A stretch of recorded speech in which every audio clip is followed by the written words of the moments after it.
Today our topic is about the genealogy of Jesus Christ.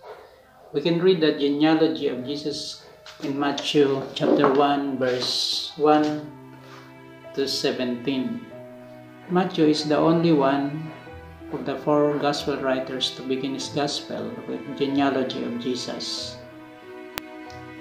Genealogy is the study of the history of families and the line of descent from their ancestors. Matthew begins with his genealogy because it is consistent with the nature and purpose of his gospel. Mark wrote for the Romans, Luke wrote for the Greeks, John wrote for the church, and Matthew wrote for the Jews. Matthew's gospel was designed to convince Jews that Jesus is the Messiah. Genealogy was certainly important to the nation of Israel, even from the beginning. It is profitable for doctrine, it is profitable for instruction in righteousness. So what lessons we can learn or can we learn from this genealogy? 3G. First, God always keep His word.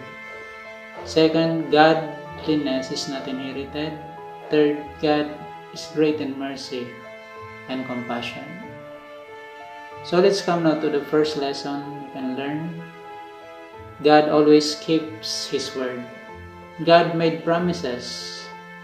To Abraham He said, "In your offspring shall all the nations of the earth be blessed." To David He said, "Out of him shall come the Messiah." Through Isaiah, God revealed the coming of Jesus, son of David, son of Abraham. And God fulfilled His promise. We can therefore have confidence that God will keep His word.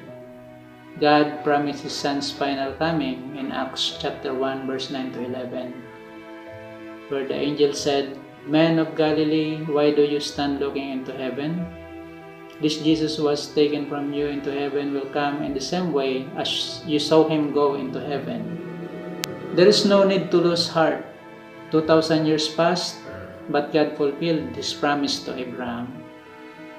Likewise, He will keep His promise to us. It's almost 2,000 years since the ascension of Jesus Christ in the book of Acts. And we know God will always keep His word. The second lesson we can learn from genealogy is godliness is not inherited. Many godly fathers have ungodly sons. Solomon had Rehoboam. In 2 Chronicles 12:1 it says, "When the rule of Rehoboam was established, and he was strong, he abandoned the law of the Lord, and all Israel with him. He gradually put idolatrous altars.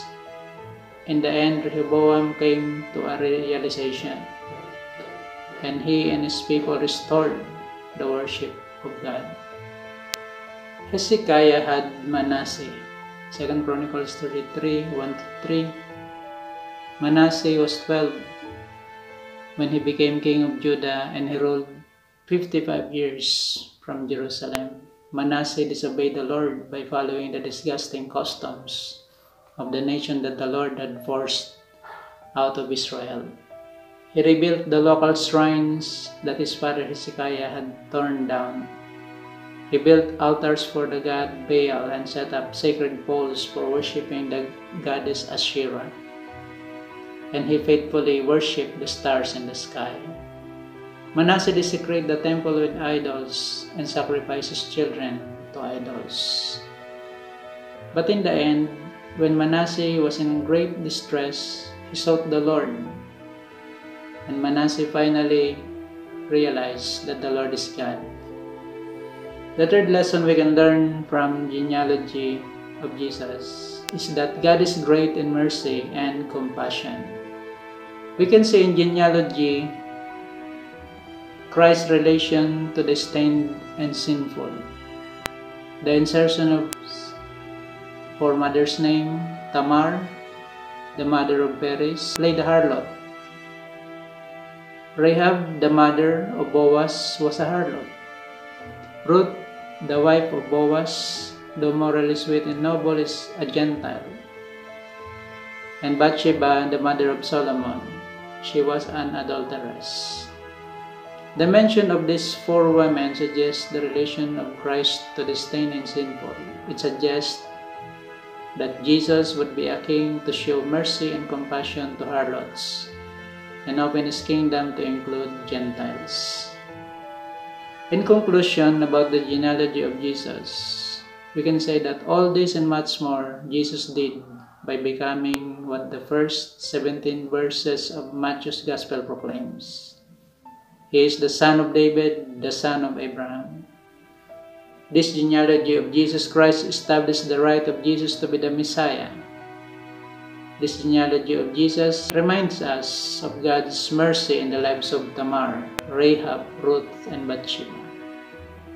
The genealogy of Jesus Christ reminds us of His mercy in our lives when He fulfilled His promise to send His Son to die for our sins.